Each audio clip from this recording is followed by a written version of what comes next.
Previously, we discussed Move or Die, which is my little application that I wrote for myself in Godot to remind me to not be a goblin hunched over the keyboard all the livelong day. There were alarms in this. One of the alarms was the 90s alarm clock that I did in the last video like this. One of the other ones was a little jaunty 8-bit tune I called 8-bit Stroll, which has been playing in the background this whole time. Let's make it an LMMS. Alright, we're here in LMMS because, why not? Hey, it's free. So, first thing we're going to do is we're going to import our MIDI files. That's beyond the scope of what I'm doing here. The music was already written. I'm just going to import it at this point. You're not going to be able to see that, but I'm going to go to File, Import here. It's going to bring up a pop-up here. I can grab my file, and we can move on. So the first thing that I'm going to grab is our top end. It's going to tell me that it doesn't have anything. That's fine. We'll get there. We'll address that. Let's get rid of this while we're here because we don't need it. Import the second one that you can't see right now. And there we go. There's our bottom end. We're getting the exact same thing here. So essentially what it's complaining for us is it's saying that we've got a sound font player that's defaulted for this when we drop in the MIDI, but there's no file or patch, so there's no sound. And that is correct. If we hit play here, nothing's coming out. And that's to be expected. Before we move too far, I'm going to pull this volume pretty far down because we don't want to get blasted out here in LMMS, especially with the plugin that I'm planning to use. Has this habit of being really loud. So let's close the sound font player here. The other problem we're going to notice here is that we're down to 100 BPM. That's not what I want. What I want is 170. So we double click on this, we type in 170 and hit enter, and we should be good, right? We hit play, it goes back to 100. The reason it's doing this is because the BPM is actually in the MIDI file, and when I imported the MIDI file, that becomes part of the global automation. We can fix that by right-clicking on the tempo, remove song global automation, change that back to 170, and Shazam, we're back up and running. Next thing we're going to do is we're going to replace this sound font player, because we don't want the sound font player, with Bit Invader.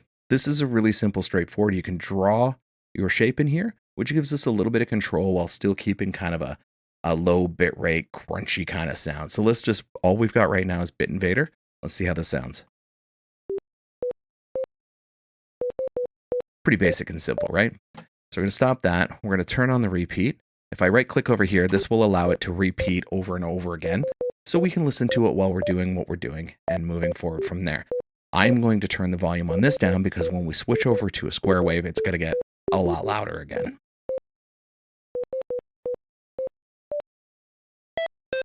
Like really bright and loud, right? So we'll pull that down to a pulse because a pulse has kind of a crunchy grittiness to it.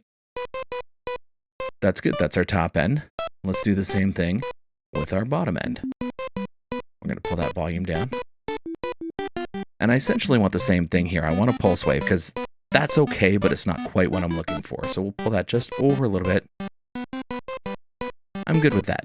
Let's grab some channels here so we can actually start working on these independently. Create two channels. We'll route this one to FX1 and this one to FX2. Let's start with our back end here. Let's solo that. So all we're hearing is that. We will grab an equalizer here, and the equalizer right here is perfect. Gives us a little bit of an idea of what's going on here, which is what we want to see. So I'm going to grab this, which is our low pass, and I'm just going to pull that because I just want to pull a little bit of that top end off so that it's actually mixing with the other part pretty well. We'll grab this, we'll grab a little bump here. Honestly, that's good. So let's go back to this one. This one's really bright and harsh. It actually has like these harsh peaks to it that I don't really like. So we'll click on this, add an effect.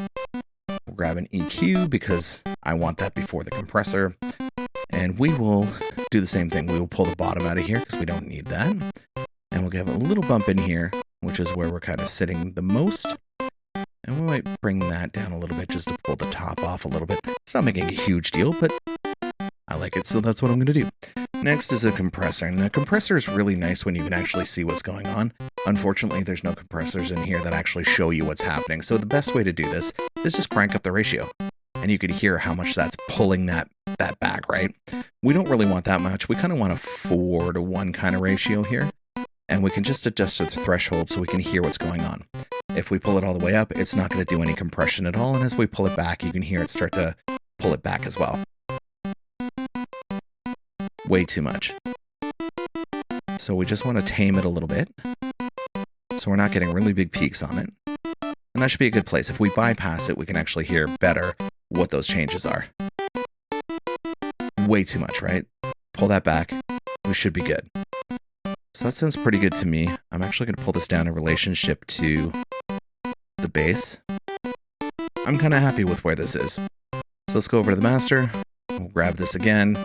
Let's add another compressor just to pull those peaks down. Just a tiny bit. We're not going to do a huge amount on this. We're just going to do another, like, I don't know, a 2-to-1 maybe. Where are we at here? Yeah, let's go 2-to-1. And we will turn that threshold up. So we're letting most of that through.